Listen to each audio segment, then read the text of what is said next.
conversations with our queens from across the world. They are entertaining, educating with tons of passion.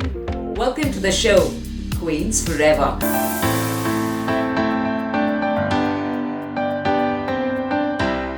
Global Namaste and hello to all the lovely people across the world. As they always say, the girl who wears the crown wins hearts all across the world, simply for the wondrous opportunity that she gets to showcase her talent. We are here to meet yet another queen. You're here with us, watching us on IndusTV. Our humble thanks to V International and our main sponsor. It is the beautiful Story World. So if you like narrating stories, or if you would love to watch a story with all your loved ones, then River Comics app is the way. Thank you to River Comics for your faith in the show, Queens Forever.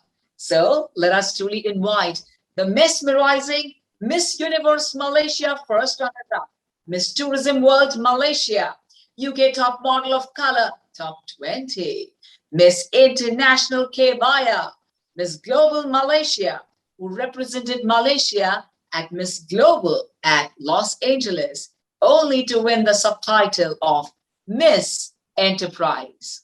This is all about that one beautiful queen. May we please welcome the gorgeous Christina Chelliah. A whole hearty welcome to you, Christina. Hi, Simran. Hello, our lovely queen is here. Oh my God, you're looking so pretty. The lovely lady in red. Christina, you won absolutely hearts all across the world. So tell me, when was the first time you decided you wanted to participate in a beauty pageant? Well, actually, my first pageant was in 2001, a long time ago when I was 18. I think I'd always had an interest in the modeling and pageant industry. And, I think it started probably when I was about 14. And I had a few people come and tell me, it's like, hey, you should try modeling. Do you want to be a model? Or even, are you a model? And I always was like, really? Like, could I do that? And, I come from a part of the world where I think, you guys are from India. I'm ethnically Indian, but I'm from Malaysia. So, Southeast Asian countries, we're a little bit more where it's like, if you want to go into doing something like this, you also need to make sure that you're doing something else, right? You can't just go into pageantry. So I always kind of never really thought so much about it. I wanted to finish high school and then kind of see what happened. And so the opportunity came for me to take part in my very first pageant, which was a state level pageant.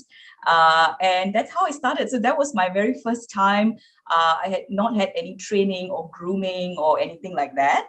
And I got into the top 5, my very first state level pageant. And that kind of propelled me into going into like a national level pageant. Christina, we love the crown of yours. I'm going to really make you feel nostalgic. Tell us about the crowning moment.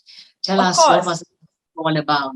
Sure. So my journey has been a bit unorthodox. Like I mentioned, I was first runner up for Miss Universe Malaysia, and at that time, it was during that time back home in my country. The pageant industry, there weren't many Indian girls that competed, or even many Indian girls that made it to the final. So when I competed in Miss Universe for Malaysia for that year, I was actually the only Indian that made it to the finals. So out of like all the, I think 16 finalists, I was the only Indian. So getting to be first runner up for Miss Universe at that point was already like a very big achievement. And I had a lot of people come and say like, you should have won and things like that. But I was happy because I knew that as first runner-up for Miss Universe, I think the same thing happens with Femina Miss India, I think back in the day, where the winner goes to Miss Universe and then the first runner-up goes to Miss World, right? But in my case, I didn't know where they were going to send me, but I knew that I was still going to get my own Miss Malaysia title and I was going to be sent to an international pageant. So that was a big moment. I was very happy with that. A few months later, they told me that I was going to be sent to Miss Tourism World to represent Malaysia, right? So I have another title for Miss Tourism World Malaysia, although I didn't have a crowning moment for that, but that is also a title. And then years later, I competed in Miss Global once I moved to the States, and I represented Malaysia for that as well. Wow, that's been pretty interesting. Yes. And how long did you take to prepare yourself? Tell us, how was your preparation, going for the pageant, and how long do you think, one needs to start the preparation before the pageant? Okay, I think I'll speak about two different experiences. So when I competed in Miss Universe Malaysia, I was 19, and I had just completed my A levels back in Malaysia, and I was about to start going to law school. So when I found out I was a finalist, I decided to kind of defer starting my first year of law school for the first few months, because I figured, you know what, like, I'm not going to be able to focus, and with everything that I have to get ready, I'm not going to be able to focus. So I probably took about 4 months off, and I kind of joined a later semester so I could get ready and try and get look for sponsors and designers for evening gowns and traditional wear, and I was trying to prepare for a talent round. My uncle was a vocal coach, so he was helping me to up my singing game. I was watching a lot of former Miss Universe and Miss World pageants just to prepare for the types of questions that they could probably throw my way. So that was kind of like my Miss Universe journey.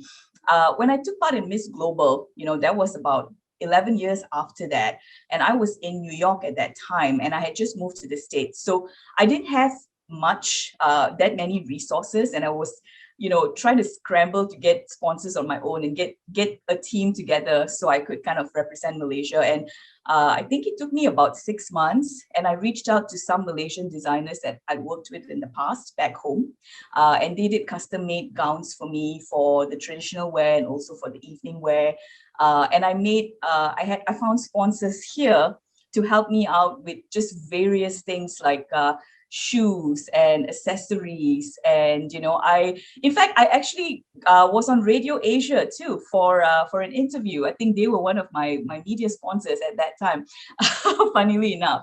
And I also had, I just realized I had another sponsor that it was a fashion show organizer that was connected to a gym, and they kind of got me a personal trainer, like a personal training package. So they kind of sponsored me for that, to have a personal trainer to kind of prepare me for that. So I was meeting with a personal trainer like 2 or 3 times a week for about 2 months before I left. So it took about 4 to 6 months. Wow, this is unbelievable. I mean, so many arenas of work that really one has to think about and get into for the pageant. So thank you to all our people. And I'm also going to take this wondrous opportunity of thanking River Comics for your faith in the show, Queens Forever. After this super short commercial break, we'll see you guys again and know more about the challenges faced by Christina after this. See you guys.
Welcome back post the break, and we are here with our queen, Christina. Christina, you've already mentioned all of us about the challenges that you faced. But please tell us, what was the biggest challenge? And of course, how did you truly come across that biggest challenge? I'm going to see how I could answer this one. This is a tricky one. But I think, as I mentioned before, at that point of time in my country, the pageant industry, was not, you didn't see too many Indians competing. So I think when I competed, I had to face, a lot of things. It was like, oh, I'm surprised to see you here. And, we don't really, get many Indians, or, you should join the pageant that's Miss India, Malaysia, that's only Indian girls, and, things like that. And, I kind of always tried to do something that was different.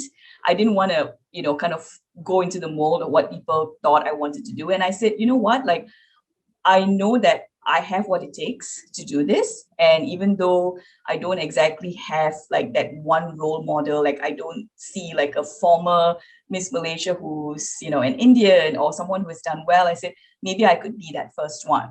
And maybe I could kind of just pave the way.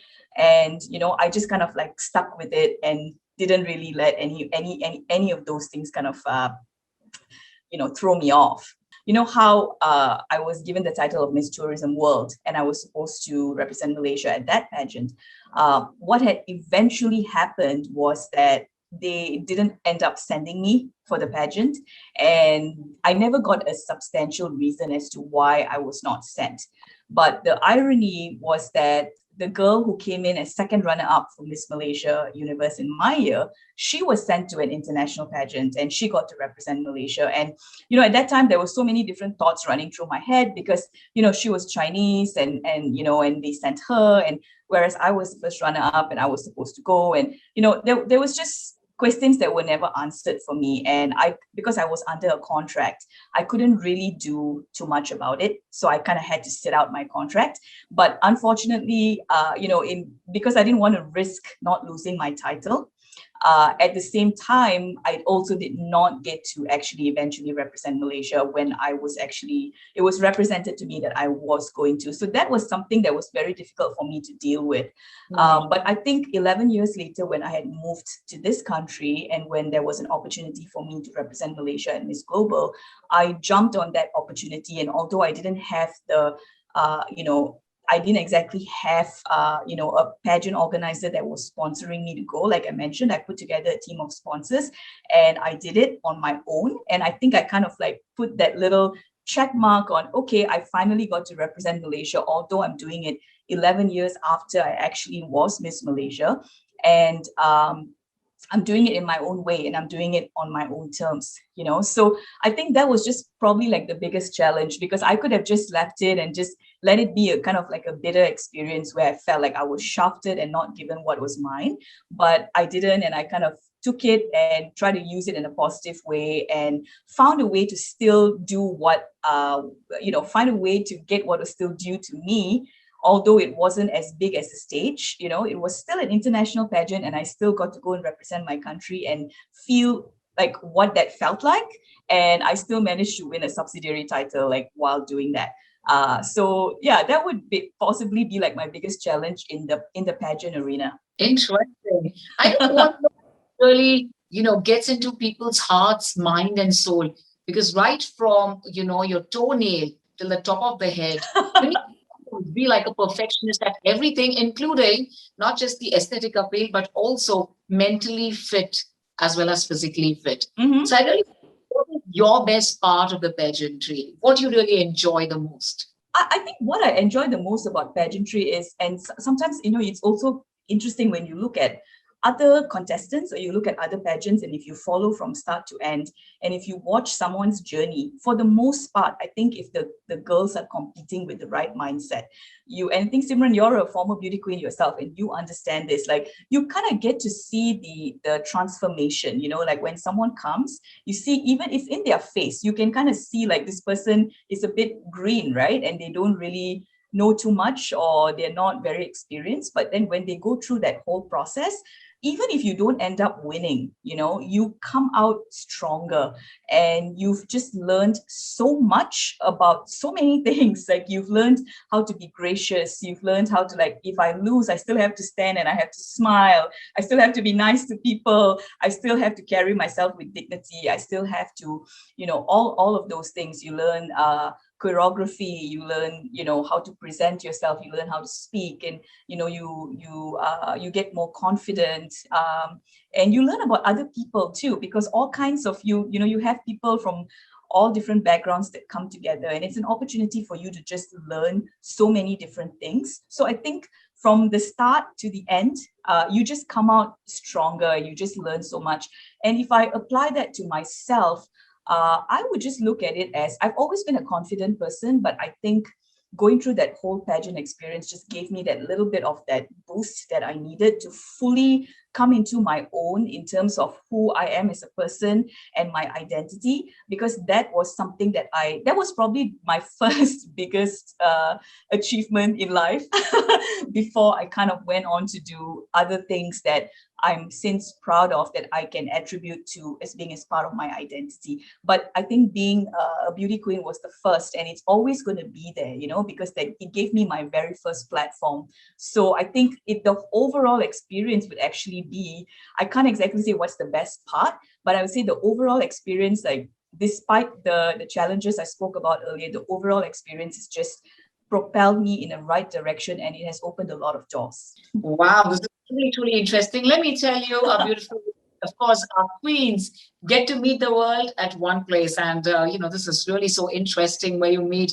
all your beauty queens from across the world. But let me tell you, here we have River Comics across the world. All you have to do is simply download the app and, of course, enjoy the story in the best way possible. Only on River Comics. We are here on IndusTV, and we truly shall welcome you right after this super short commercial break and know something really interesting from Christina. If you look forward to participate in a pageant, at the same time, know her experiences. So thank you, guys, and we'll see you soon.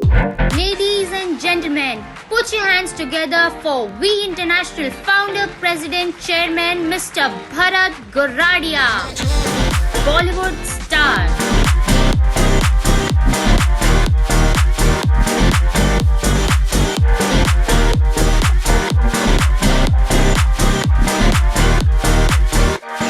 Bharat Goradia with legendary singers from Indian music industry.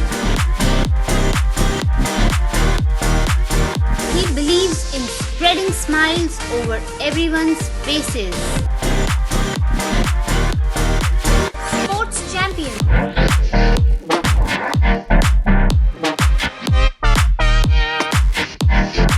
The Dada Saheb Phalke Award and Bharat Gaurav Pride of India Award winner Mr. Bharat Goradia has been innumerably awarded across the globe for his outstanding work in the field of promoting Indian arts and culture all over the world.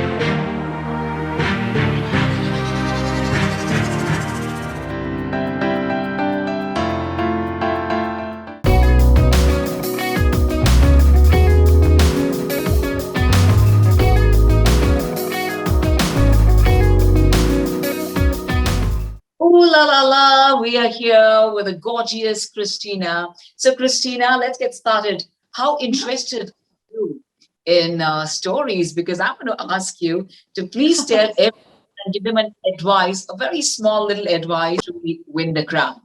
So I think, they say the saying, beauty is only skin deep.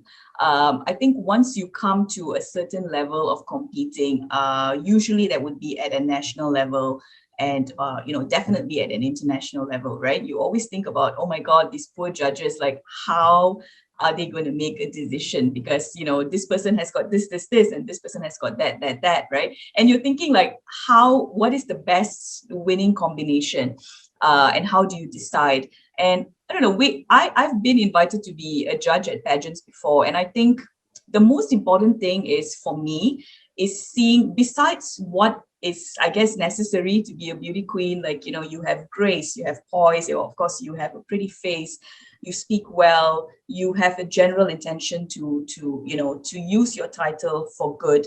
Most of the time when you look at people's, you know, famous actresses and TV hosts, most of them would be former beauty queens, right? So it is definitely a pedestal for that. But what I'm saying is that shouldn't be the only reason why someone would want to check, oh, this is why I want, because so I can get visibility. So I would kind of look at that. Like, if that's something that you are interested in doing, that's great.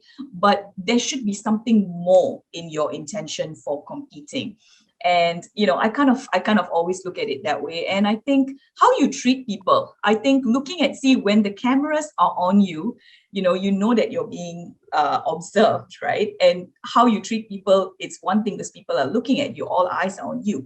But when the camera is not on you, how do you treat people? And when I say people, it's not just someone that has the ability to do something for you for your career, but it's anyone, even if it's someone that cannot do something for you. How do you treat people? Because that is something that, you know, you can't quantify. I feel that's something that you can't quantify. So it's kind of watching. If I was a judge, I would kind of say, let me observe them when the cameras are not there. Let me observe them when they're on their own with no cameras. And that's how I would actually be able to find that X factor for the person that truly deserves the crown. Wow. So you've given us all your experiences, you know, of course, contestants to being a winner, to also being a jury. I think everyone across the world, you are the one looking forward to it. Then, of course, you know which way to go and how do you get that factor. Christina, we have a very special guest who's here to say a big hi to you. He's one of our biggest promoters of art and culture in the United States of America. May we please welcome our Mr. Gentleman, Mr. Bharat Goradia ji. Aholani, welcome to you. How are you doing today? Very fine, very fine. Hi, Christina, after a long years. Long years. About really 5 years, I think, since I met you. Yes. I think it's my privilege to meet two of the beauties. One is Miss India in Simran, and one is Miss Malaysia in Christina.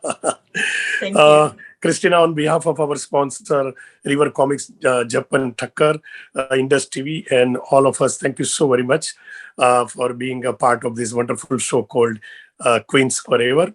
I just want to have a very simple question to ask. Do you believe that once queen forever? Yeah, I do. I think once you, I mean, the fact that I'm sitting here right now wearing a crown and a sash that is oh my God, more than 19 years old. I was 19 when I was Miss Malaysia. I'm 38 now. I'm not afraid of saying my age because people don't believe that I'm 38. So, and I think, you know, you are a queen because you are. No one can ever take that away from you. You have your title, and I think over and above that, it's just like what I just said to Simran. You know, it's who you are, and you need to carry it with pride, and you need to carry the title with pride and dignity. And especially if you're a miss of a country, you're always representing your country. You know, it's not just during your reign. It's even when you're done, there's a new queen, you're still a former Miss India or former Miss Malaysia. And, you know, people are going to be like, oh, she's a former Miss Malaysia or she's a former Miss whatever. So it's important for you to still behave as if it's your reign, you know, and especially if you're representing your country. So you're still a queen. And I think that should always be paramount in terms of how you carry yourself. In whatever industry you end up going into, that is how you carry yourself, because you're carrying the flag of your country no matter where you are. Oh, what a wonderful reply. I think you have got the knack how to convince people and what to reply. That is why you are the real winner of this title. You know, it is the answer which you give at the last question that is most important. That gives you an edge over the other contestants. And that is what you have. And apart from now, you have become, I know you will be a successful attorney. You are a successful attorney only because of this. You know when to hit the net. Thank you very much, Mr. Bharat Goradia. Dear, thank you very much to Japan from Global Comics, and of course at the same time IndusTV and We International. It's time for us to get into the rapid fire round. So let's get started with Christina. Christina, which has been your favorite round? I think hands down the favorite round for me in any pageant would be the Q&A, because that's the one that I'm the least stressed about. I'm the least stressed about it, because I think one of my best attributes or one of my gifts is actually speaking, and it comes very naturally to me. So I think, I'm still a little bit nervous because I don't know what question is going to come out, but I think it's a matter of just knowing how to answer honestly and answer intelligently. So that would actually, for me, always be it's not easy, but it will be the less stressful one for me. Yeah, and you are super confident. I mean, look at you and your conversation skills. Truly amazing. I want to know which beauty queens have inspired you in your life. Well, I think across the board, there's probably, different, there's been different beauty queens, that have left an impression for different reasons. I would say, like Sushmita Sen, I think she was the first Miss India that was Miss Universe, the first one. And, she was actually in my country in 1995, in the year of her reign for Miss Universe. And she attended the Miss Universe Malaysia pageant in 1995. She was there as I think as a VIP or a judge or something like that, because I know the person that won from that year, and she has pictures where she was hanging out with like Sushmita and stuff like that. From everything that I've heard about her, she's very, very inspirational, and she's carved her own path, and she, adopted children, and she didn't choose marriage. And, I think she sticks to her guns in terms of like the life path that she's chosen, and she doesn't allow anyone to tell her what her life should look like. So I would definitely speak about her. Another beauty queen that's, in more recent times that's been inspirational to me personally would be Miss Universe, I believe 2017 from South Africa, Demi Lee Thibault. She's married to Tim Thibault, and, together they're a very famous couple that's known in ministry, in Christian ministry, because he's a famous footballer and she's a former Miss Universe. And people always kind of ask them like, there's nothing in common between the two of you, and you're from South Africa and he's, you're a beauty queen and he's American and he's a footballer. What do you have in common? And I think there was once that they were on an interview and, he said, we don't have much in common on paper when you look at it, but we have, purpose. Our purpose is in common, and that's what we're supposed to do in life. And that really resonated with me, because I think, me and my husband are kind of like the same too, because, I'm Indian Malaysian, I'm beauty queen, model, attorney, and he's Irish American and he's a musician.